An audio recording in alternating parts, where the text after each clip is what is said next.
E nós vamos seguir então nessa caminhada.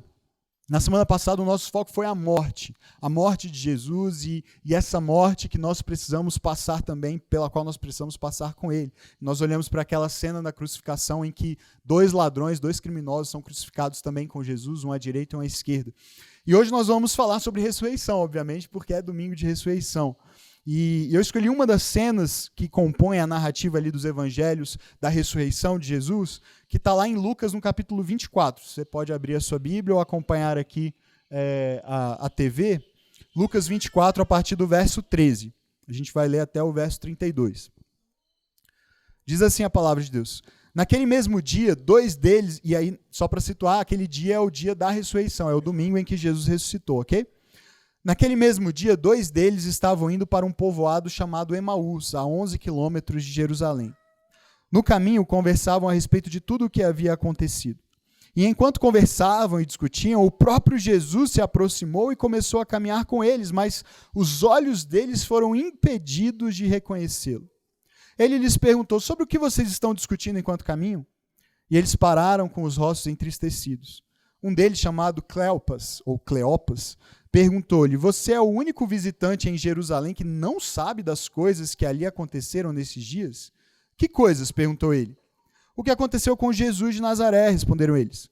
Ele era um profeta, poderoso em palavras e em obras diante de Deus e de todo o povo. Os chefes dos sacerdotes e as nossas autoridades o entregaram para ser condenado à morte e o crucificaram. E nós esperávamos que era ele que ia trazer a redenção a Israel. E hoje é o terceiro dia desde que tudo isso aconteceu. Algumas das mulheres entre nós nos deram um susto hoje. Foram de manhã bem cedo ao sepulcro e não acharam o corpo dele. Voltaram e nos contaram que tinham tido uma visão de anjos que disseram que ele está vivo. Alguns dos nossos companheiros foram ao sepulcro e encontraram tudo exatamente como as mulheres tinham dito, mas não o viram. E ele lhes disse, como vocês custam a entender e demoram a crer em tudo o que os profetas falaram. Não devia o Cristo sofrer essas coisas para entrar na sua glória? E começando por Moisés e todos os profetas, explicou-lhes o que constava a respeito dele em todas as Escrituras. E ao se aproximarem do povoado para o qual estavam indo, Jesus fez como quem ia mais adiante, mas eles insistiram muito com ele. Fique conosco, pois a noite já vem, o dia já está quase findando. Então ele entrou para ficar com eles. E quando estava à mesa com eles, tomou o pão, deu graças, partiu e deu a eles. Então os olhos deles foram abertos e o reconheceram. E ele desapareceu da vista deles. Perguntaram-se um ao outro, não estavam ardendo os nossos corações dentro de nós, enquanto ele nos falava no caminho e nos expunha as Escrituras? A história, você pode ler o restante em casa depois, mas ela continua e eles voltam correndo para Jerusalém, depois de uma longa caminhada de um dia inteiro, eles não perdem tempo e voltam correndo para dizer aos discípulos, ele ressuscitou, ele está vivo, nós o vimos, ele caminhou conosco, ele comeu conosco, e quando eles chegam, Jesus já tinha aparecido também para Pedro, então os discípulos começam a perceber que de fato era real, Jesus havia ressuscitado.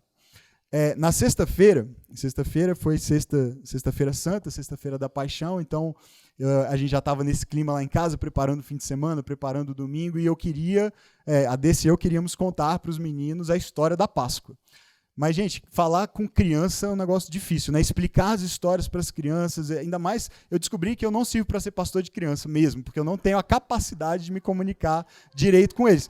Mania de pastor, né? Eu fui contar pro Rafa antes de dormir a história. Eu falei, filho, eu quero te contar uma história. Ele falou, a dos 3 cabritinhos? Aí eu falei, não, filho, hoje não. Depois eu posso te contar essa. Ele adora, não sei porquê. E, na verdade, não são nem 3, são 7. Mas ele acha que por causa dos 3 porquinhos, ele gosta de história que tem lobo mau. Eu já cheguei a essa conclusão. Não importa se é cabrito, se é porco, tem que ter o lobo mau. Então tem a dos 7 cabritinhos, a dos 3 porquinhos, mas o lobo mau é o que ele gosta.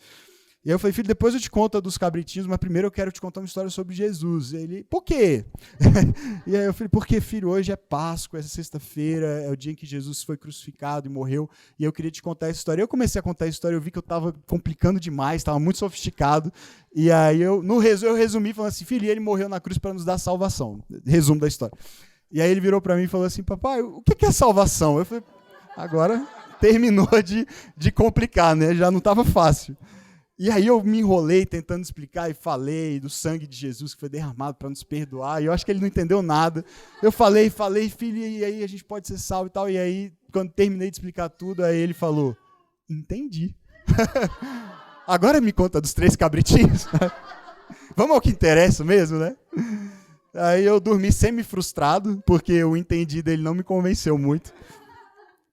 Mas eu acho que o Rafa estava expressando, e do jeito dele, claro, uma experiência que é nossa também, e que é desses 2 discípulos. Na verdade, a gente, olhando para toda a história, a gente vê que era de todos os discípulos, de certa forma. Uma experiência de não entender exatamente o que está acontecendo. Uma experiência de ter suas expectativas frustradas, destruídas, numa sexta-feira, e encarar um domingo sem a percepção do que está realmente diante dos próprios olhos.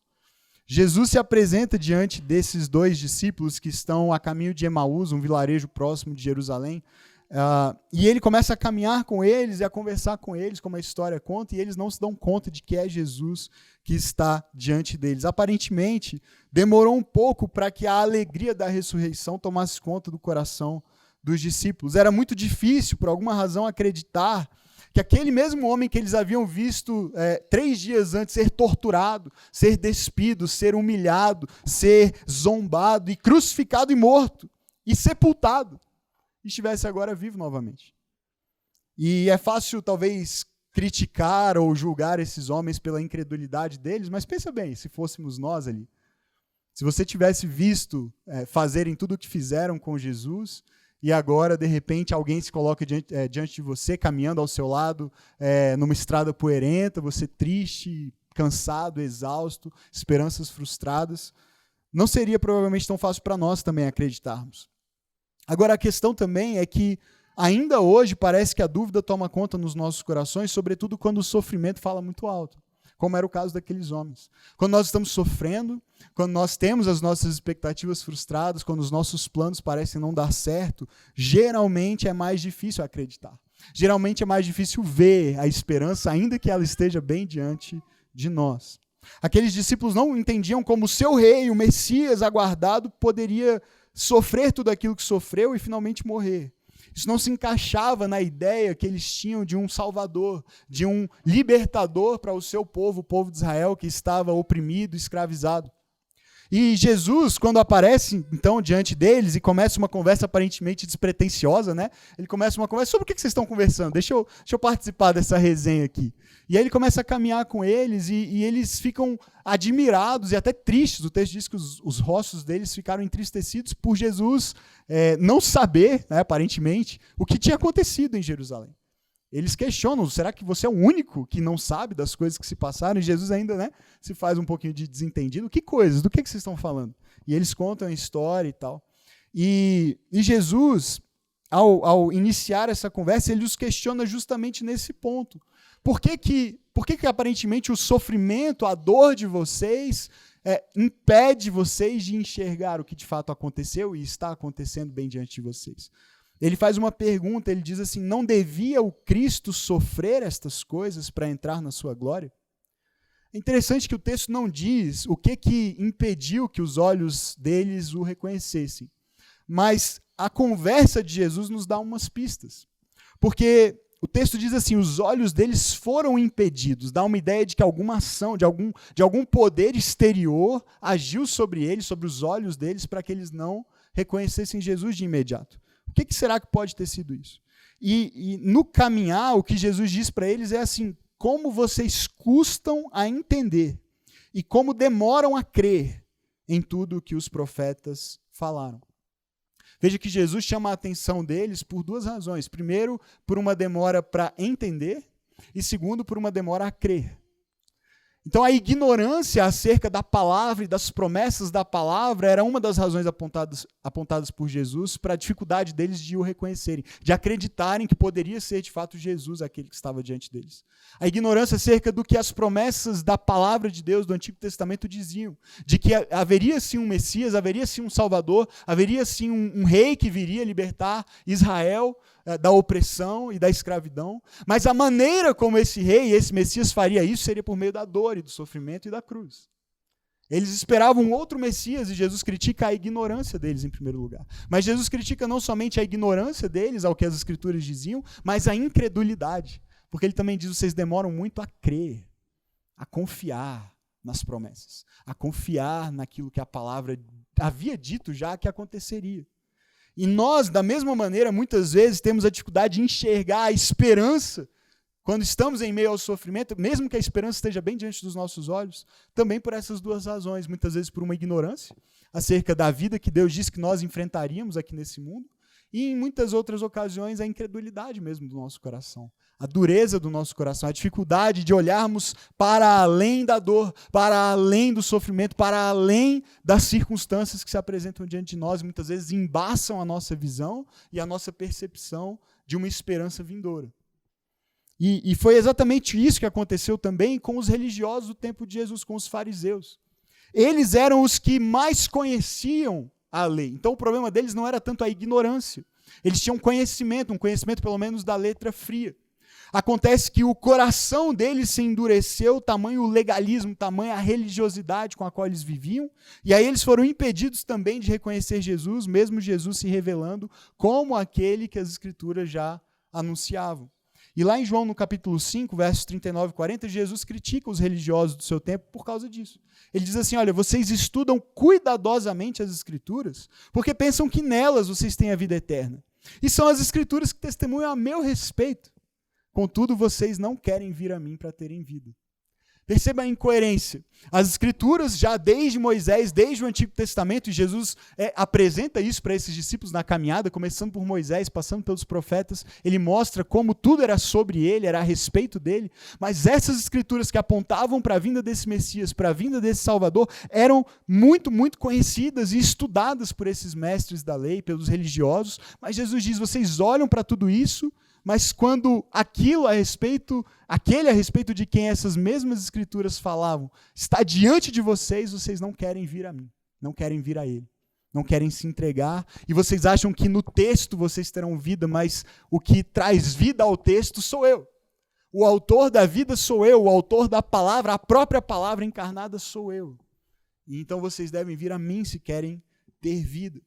O problema é que a vida que eles podiam encontrar em Jesus exigia que primeiro eles morressem para os seus costumes, para as suas tradições, para o seu estilo de vida cultivado ao longo de anos, para abraçarem um Deus que não tinha exatamente a forma, o jeito e a missão que eles esperavam. Um Salvador nada parecido com aquele que eles aguardavam. Então, por não aceitarem essa morte, eles não encontraram vida. Por não aceitarem viver uma morte para si mesmos e para a vida que eles cultivaram até ali, esses religiosos e mestres da lei do tempo de Jesus não encontraram vida. E de alguma maneira a experiência dos discípulos é semelhante, a nossa experiência é semelhante também. Primeiro a gente precisa morrer para essas velhas concepções, para essas velhas ideias, para esses velhos conceitos, para uma velha vida, para nascermos para uma nova, para enxergarmos Jesus ressurreto diante de nós. O pastor Tim Keller diz o seguinte, em qualquer tipo de sofrimento, se eu respondo a ele olhando para Deus em fé, o sofrimento como um prego me faz penetrar mais fundo no amor de Deus.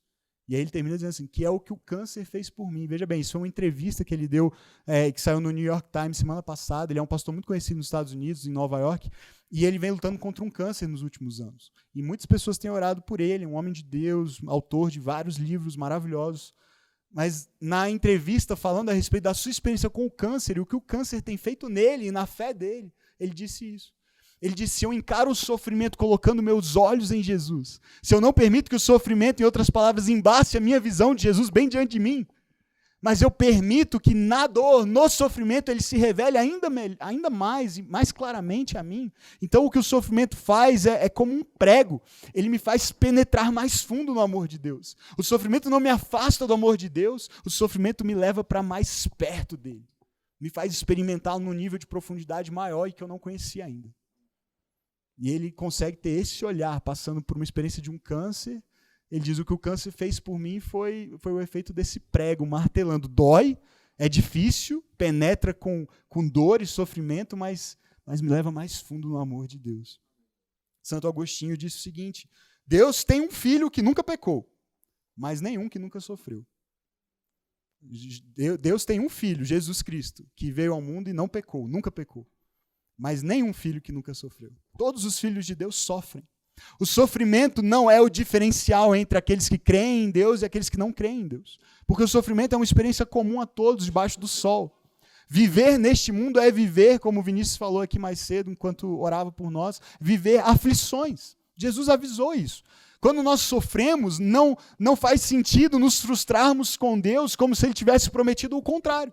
Uma vida sem sofrimento, porque Ele disse que nós sofreríamos. A questão é como eu lido com a minha dor, como eu lido com a minha decepção, como eu lido com a minha frustração. Será que eu me afasto? Será que eu desconstruo a minha fé? Ou será que eu me lanço mais fundo no amor de Deus, para experimentá-lo de um jeito que eu não conhecia ainda? Mas geralmente o que o sofrimento faz no primeiro momento é embaçar essa nossa visão. É nos impedir de ver a esperança bem diante de nós. Um outro teólogo, Luke Timothy Johnson, ele diz o seguinte no livro chamado O Jesus Real. Os evangelhos são singularmente consistentes num aspecto essencial da identidade e missão de Jesus. O foco fundamental dos evangelhos não recai sobre os maravilhosos feitos de Jesus, nem sobre as suas sábias palavras. Seu foco compartilhado incide sobre a natureza da sua vida e morte. Todos eles revelam o mesmo padrão de radical obediência a Deus e amor abnegado por outras pessoas.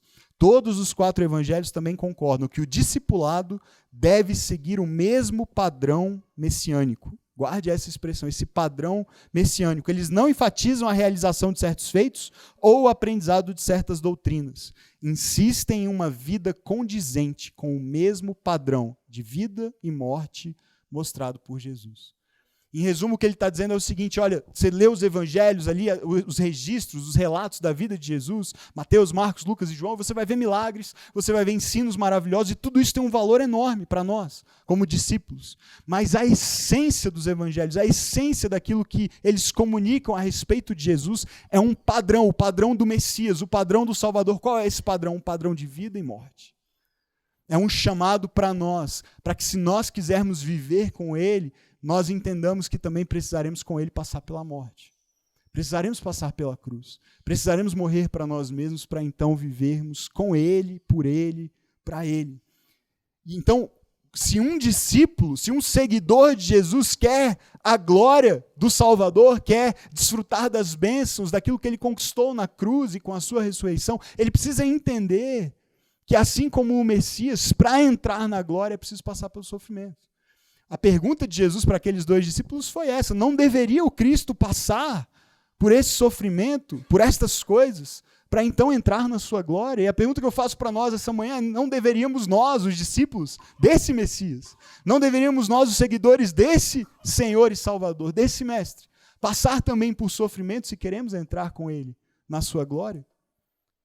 Não deveríamos nós abraçar esse mesmo padrão messiânico, esse mesmo padrão de vida e morte que Jesus demonstrou por nós?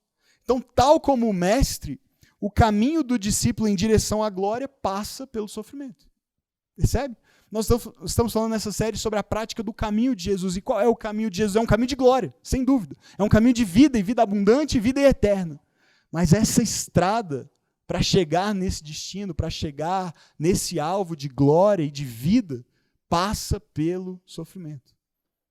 E muitas pessoas hoje estão frustradas com a igreja, frustradas com líderes e até com Deus, injustamente é verdade, mas até com Deus, por associação, porque foram prometidas um evangelho sem cruz. Foram prometidas um evangelho sem dor, um evangelho sem sofrimento, um evangelho sem renúncia. Um evangelho em que você faz uma troca, uma barganha com Deus e entregando para Ele a sua vida e às vezes junto com ela o seu dízimo, e o seu dinheiro e a sua fidelidade a um líder ou a uma instituição, você recebe em troca a garantia de uma vida livre de dores, uma vida de conforto e de prosperidade. Acontece que só tem um problema com esse ensino, a Bíblia e a vida de Jesus, porque é incompatível, percebe? O padrão messiânico não é esse. O padrão dele é vida e morte, ou melhor, morte e vida. A morte vem primeiro e a vida vem depois. Nós seguimos um Messias a respeito do qual foi dito lá em Isaías, no capítulo 53, que ele é um homem de dores, um homem experimentado no sofrimento, um homem que tem, ou seja, em outras palavras, experiência em sofrer. Mas nós queremos segui-lo para não sofrer. Percebe a incoerência? Nós seguimos um Messias que é experiente em quê? Em dor, em sofrimento. E nós queremos que ele nos dê uma vida diferente da que ele mesmo viveu. Mas se o caminho é segui-lo, se o caminho é imitá-lo, se o caminho é andar pelo mesmo caminho que ele andou, então nós deveríamos, ao contrário, esperar o sofrimento como parte normal da jornada. Então, a verdade é que muitas vezes nós fazemos frequentemente o mesmo que os discípulos. Nós permitimos que as nossas expectativas a respeito de quem Jesus devia ser e do que ele deveria fazer por nós embasem a nossa visão e nos impeçam de ver o Jesus real, o servo sofredor, o Jesus crucificado. Nós criamos um Jesus fake. Nós criamos um Jesus à nossa imagem e semelhança. E usamos esse Jesus para ter a falsa sensação de conforto de que estamos caminhando com ele. Quando, na verdade, nós esperamos é que ele caminhe conosco. Nós queremos que ele nos siga, não que nós o sigamos. Percebe? A gente quer viver a nossa vida do jeito que a gente quiser e que a bênção dele nos acompanhe. Mas o chamado é o contrário. Ele é o mestre, ele é o guia, ele é que mostra o caminho, ele que dá a direção.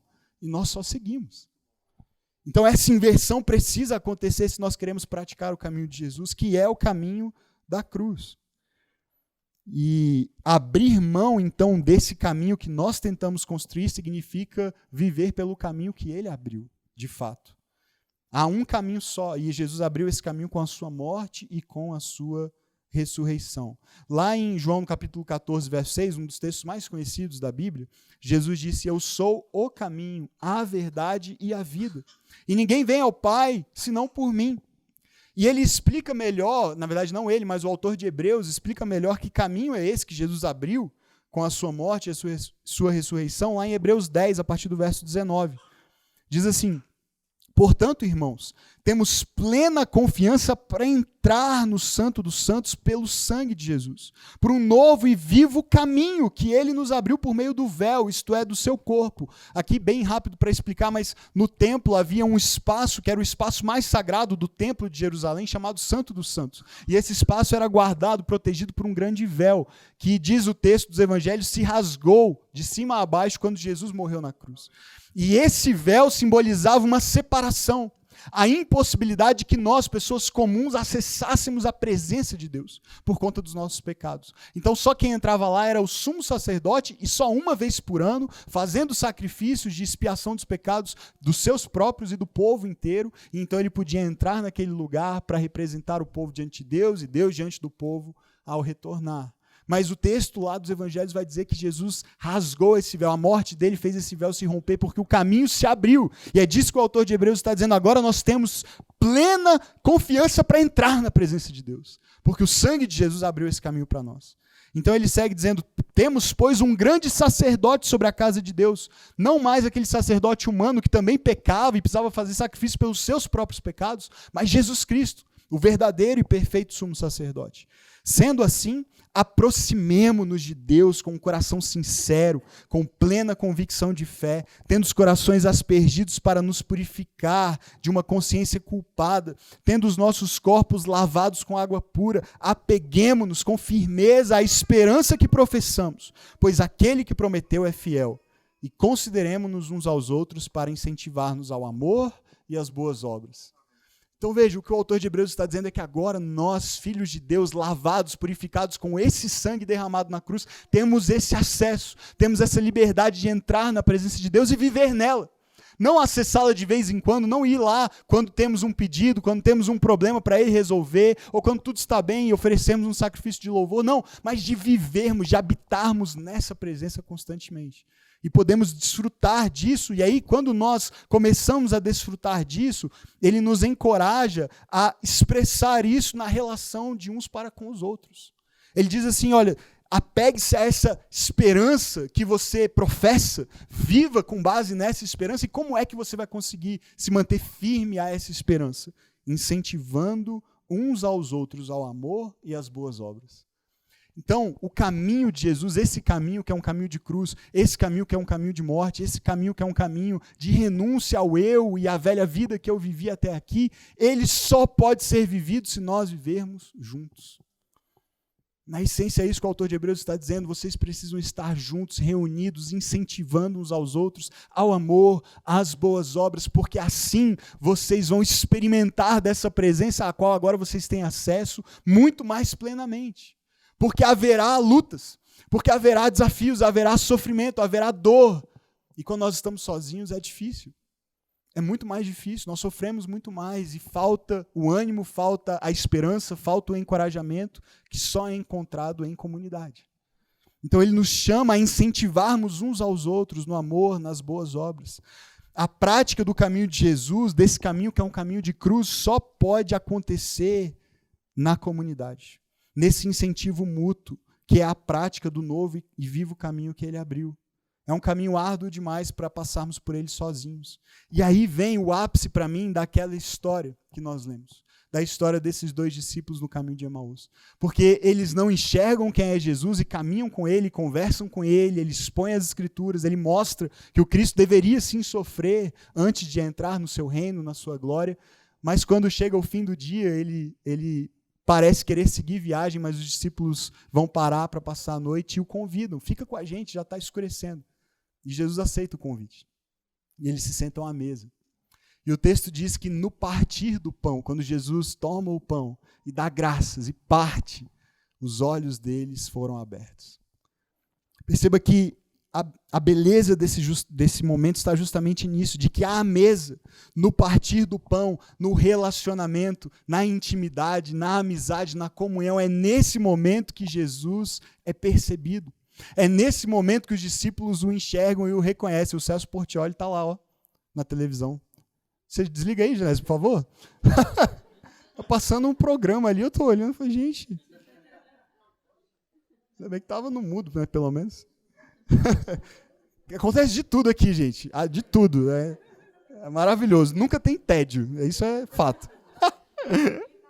Não, ele estava só na televisão, né? Ele estava aqui só virtualmente. Os olhos de vocês foram impedidos de reconhecê-lo. Mas veja bem como é significativo esse momento. Lembram-se que a gente está aqui no domingo. E na quinta-feira anterior, Jesus havia partido o pão com aqueles homens. Jesus tinha dito, eu desejo ansiosamente participar uma última vez da Páscoa, comer essa Páscoa com vocês. E então eles preparam uma refeição e Jesus se senta à mesa e parte o pão e reparte o cálice, e eles comem e bebem. E Jesus anuncia o que está para acontecer. Algumas horas depois, ele é preso na sequência e na sexta-feira crucificado. Aquela memória estava muito recente no coração desses homens. E eles, num primeiro momento, não enxergam Jesus, não reconhecem Jesus, mas quando ele parte o pão, quando ele faz aquilo de novo, uma cena que eles tinham visto dias antes, e ele dá o pão para eles comerem, então os olhos deles, diz o texto, foram abertos. Veja como é significativo isso, como é significativo que Jesus, 3 ou 4 dias antes, tivesse dito, este é o meu corpo, e agora é o corpo dele. Não mais um corpo sujeito à deterioração com a morte, mas um corpo já glorificado, um corpo ressurreto. O corpo dele está diante deles. Eles estão comendo de novo do pão que simboliza aquele corpo moído na cruz. E eles estão sendo alimentados e nutridos, e aí a memória é despertada, os olhos são abertos, toda a incredulidade cai por terra. E eles creem, eles veem, eles o enxergam na comunhão da mesa. É tão lindo que o Novo Testamento se refere à igreja como o corpo de Cristo também, não é verdade? Porque é o mesmo símbolo. É o símbolo que Jesus escolheu. Ele pega o pão e ele diz, este é o meu corpo, comam, alimentem-se de quem eu sou, porque este corpo será entregue na cruz por vocês. E depois os autores do Novo Testamento vão dizer, vocês são o corpo. Vocês juntos são esse corpo de Cristo. Então, quando vocês se reunirem para participar da adoração, para cultuar a Jesus, esse Jesus que morreu, mas ressuscitou, lembrem-se disso para que, assim como a memória daqueles discípulos foi ativada, a memória de vocês seja ativada para se lembrarem do que ele fez, de quem ele é e do tipo de vida que agora vocês podem viver nele, essa vida que tem acesso a Deus por esse caminho aberto, por esse véu rasgado, por esse sangue derramado. Nós somos nutridos quando estamos juntos, e esse pão, então, que nós comemos, que é partido e que nós comemos, nos alimenta e nos lembra do verdadeiro pão da vida, que é alimento para nós. Veja que os corações deles também, um outro detalhe do texto que eu gosto muito, enquanto eles caminhavam e ouviam a exposição de Jesus, ele explicando as Escrituras e como elas diziam respeito a ele mesmo, o texto, depois que os olhos deles são abertos e Jesus desaparece e vai embora, eles olham um para o outro, eu fico tentando imaginar essa cena, deve ter sido muito interessante, né? Eles ficando ali sem saber muito bem o que fazer, o que dizer diante daquilo tudo. O texto só registra uma frase que eles disseram. Os nossos corações não estavam ardendo, não ardiam os nossos corações enquanto no caminho ele expunha as Escrituras. Tinha alguma coisa acontecendo, tinha algo nele que era diferente. A gente não enxergava, a gente não sabia quem era, a gente não o reconheceu, mas o nosso coração sabia que nós estávamos diante de alguém especial, que algo de especial estava acontecendo naquele momento, na exposição das Escrituras, e naquele a respeito de quem as Escrituras falavam, que estava bem diante dos nossos olhos. E eu fico muito mexido com essa passagem, com essa parte desse texto, porque essa experiência provavelmente já aconteceu com vocês, já aconteceu comigo algumas vezes, e tem sido a minha oração nesses últimos dias que volte a acontecer e que aconteça com cada vez mais frequência, para mim e para nós como igreja. Essa experiência de deixarmos que os nossos corações ardam de novo. Deixar que os nossos corações ardam na presença dEle, deixar que os nossos corações ardam diante da palavra dEle exposta, deixar que os nossos corações se ardam e os nossos olhos sejam abertos, no partir do pão, na comunhão, na vida em comunidade, nesse incentivo de uns para os outros, para com os outros, ao amor e às boas obras, que a gente tenha corações que ardam, que a gente tenha olhos que enxerguem, amém? Porque Ele está aqui. Porque Ele ressuscitou, Ele está vivo, Ele está diante de nós. E só faz sentido sermos igreja por conta disso. Porque se Ele tivesse permanecido na sepultura, nada disso faria sentido. O apóstolo Paulo diz, se Ele não ressuscitou, a nossa fé é vã, a nossa esperança é vã, e nós somos os mais infelizes de todos os homens. Porque estamos vivendo uma ilusão. Estamos seguindo um Deus morto, um rei morto. Mas se Ele ressuscitou, então nada disso é em vão. Na verdade, esse é o sentido da vida. Esse é o caminho para a vida. Ele é, de fato, o caminho, a verdade e a vida. E à medida que nós caminhamos com Ele e praticamos o caminho dEle e comemos com Ele uns com os outros, temos o nosso coração gradativamente transformado, aquecido, ardendo por conta disso, por conta dEle, da sua palavra ganhando vida em nós. Nós vamos sendo reanimados, nós vamos deixando a morte e voltando à vida. Os nossos olhos são abertos para finalmente enxergar aquele que sempre esteve lá, que viu tristeza e dor e viu a nossa tristeza e dor, mas nos sustentou na caminhada, mesmo quando os nossos olhos não enxergaram. Mesmo quando a gente achava que Ele estava ausente, Ele sempre esteve lá. Quando nós pensávamos não ter forças para continuar, Ele se revelou como pão para nos nutrir, como a água viva que mata a nossa sede. Ainda que pareça morto, Ele está vivo e pronto para nos conduzir à vida do outro lado dessas experiências de morte que nós vivemos aqui nesse mundo, amém? Ele nos deu, para terminar, um resuminho aqui, mas Ele nos deu algumas coisas para nós vivermos essa vida que Ele nos chama a viver, para nós praticarmos esse caminho. Ele nos deu um caminho. Ele disse qual era o caminho. Veja, não cabe a mim dizer qual é o caminho. Não cabe à igreja inventar um novo caminho. Nós somos uma nova igreja, mas o caminho é o velho e antigo caminho da cruz. Não há nada de novo nisso. É o mesmo caminho, é o mesmo evangelho, porque é o mesmo Jesus. Ele morreu e ressuscitou e Ele continua sendo resposta para mim e para você. Ele continua sendo o caminho de vida para mim e para você.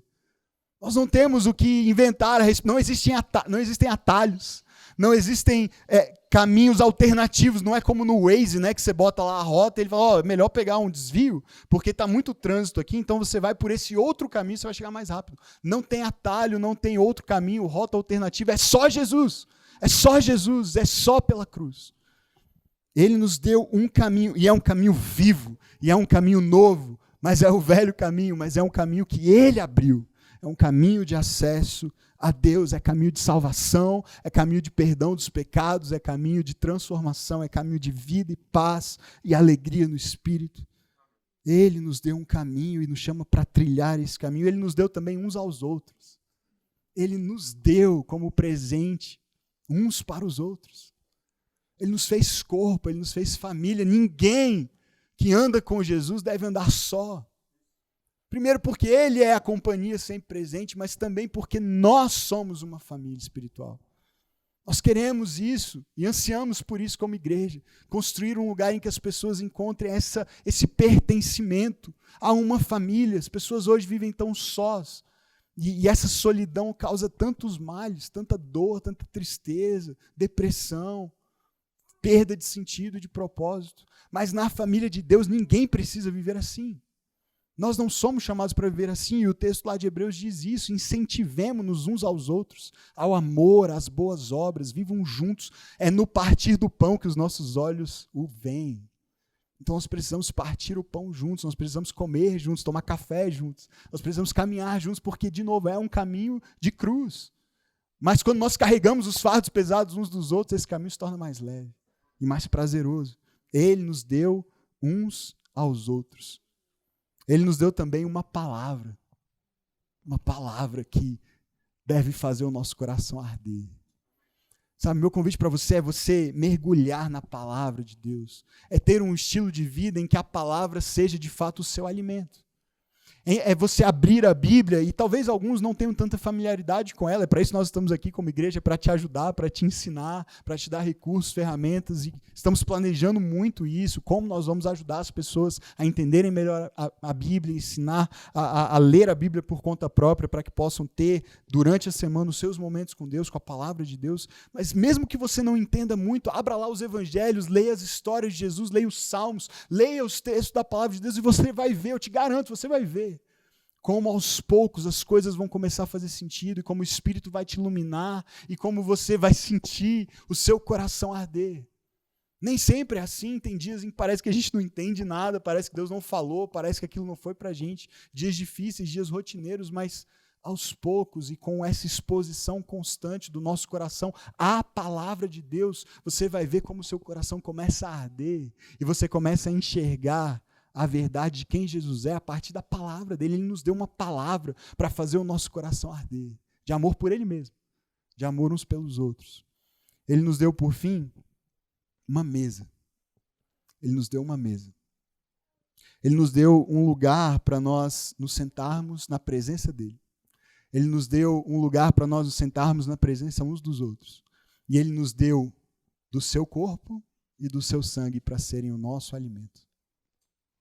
É na mesa que os olhos são abertos. É na mesa que nós podemos dizer como o Rafa disse, mas só que eu acho que com mais sinceridade. Eu entendi. Percebe?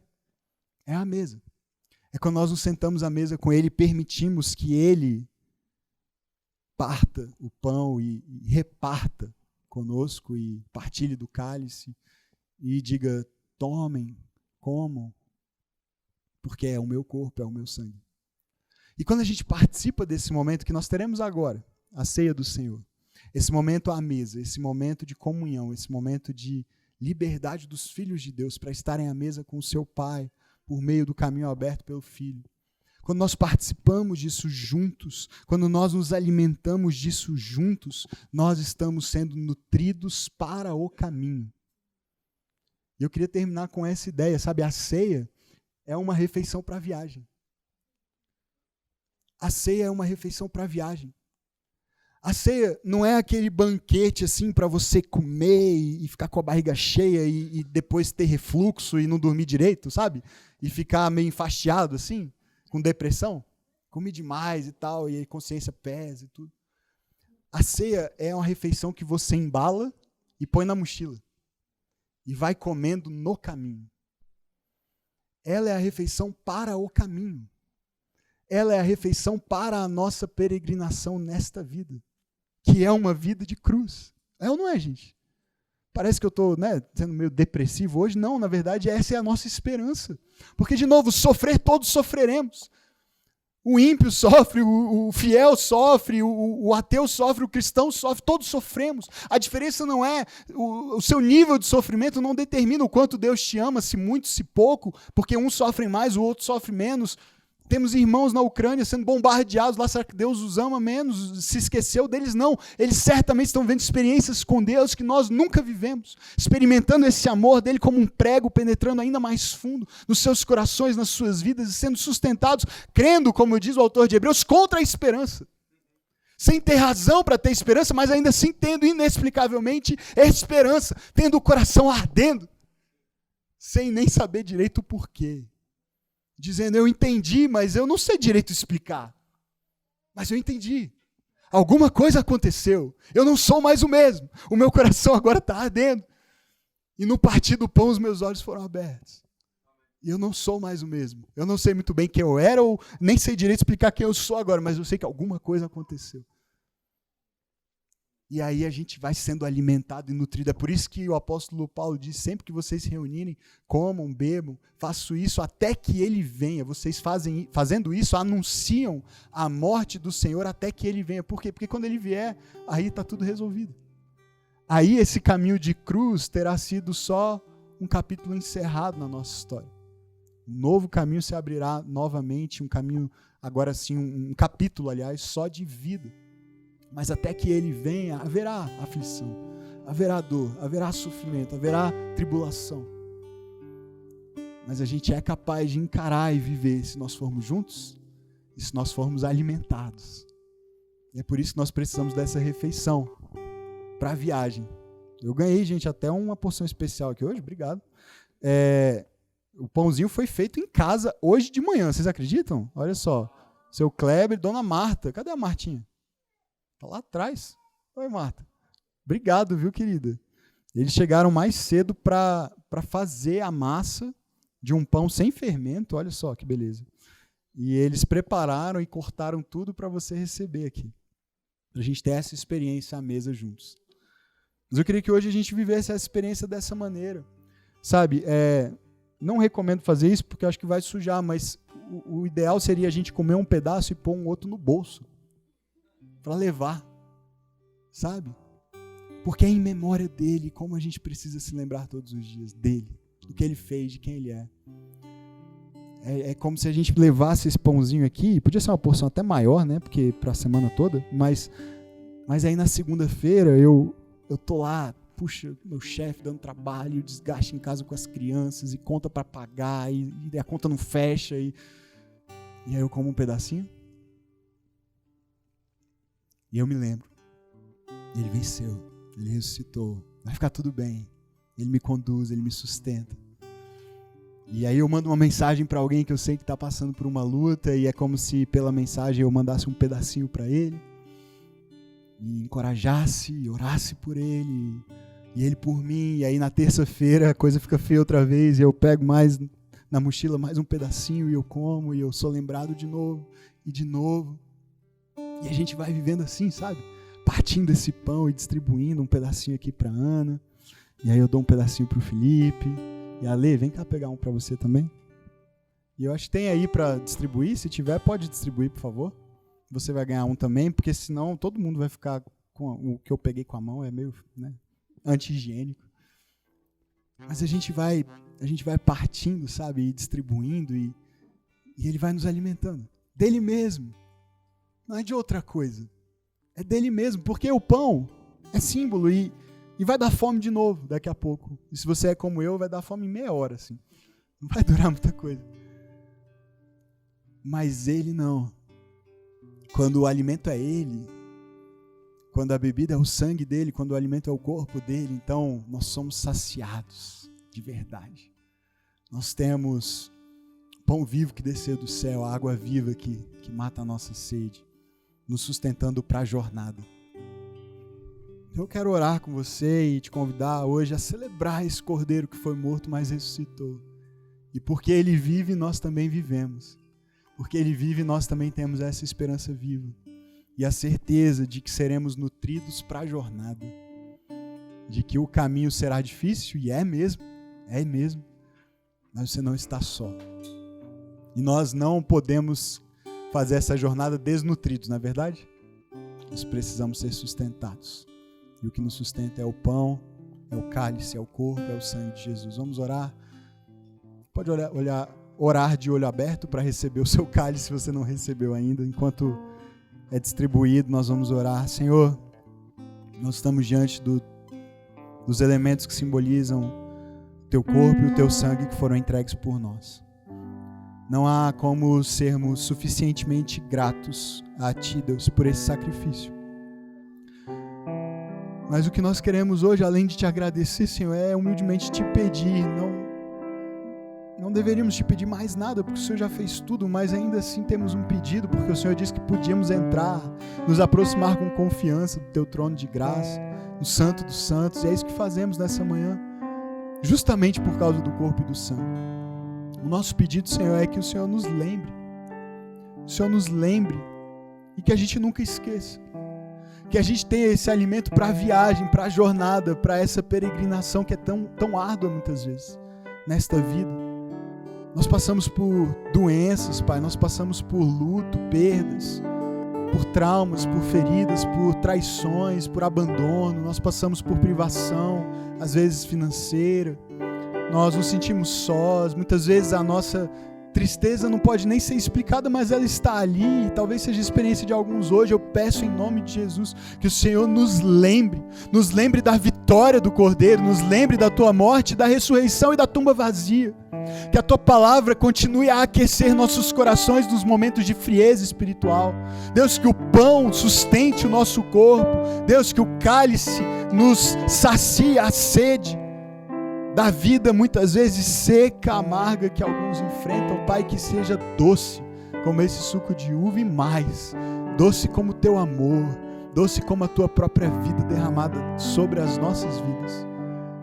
Vem nos sustentar para essa jornada, porque o Senhor é o nosso alimento, e nós Te louvamos e Te glorificamos, porque há esperança de que um dia toda dor cessará, de que um dia não haverá mais dor, não haverá mais lágrima, haverá somente a Tua luz brilhando e iluminando a nossa vida, a glória do Senhor sendo revelada plenamente, e nós a contemplaremos face a face. Mas até que esse dia chegue, sustenta-nos no caminho, ajuda-nos a vivermos juntos isso, encorajando-nos, incentivando-nos para aliviar os fardos pesados uns dos outros, e nós nos alegramos com essa esperança viva que há em Cristo Jesus.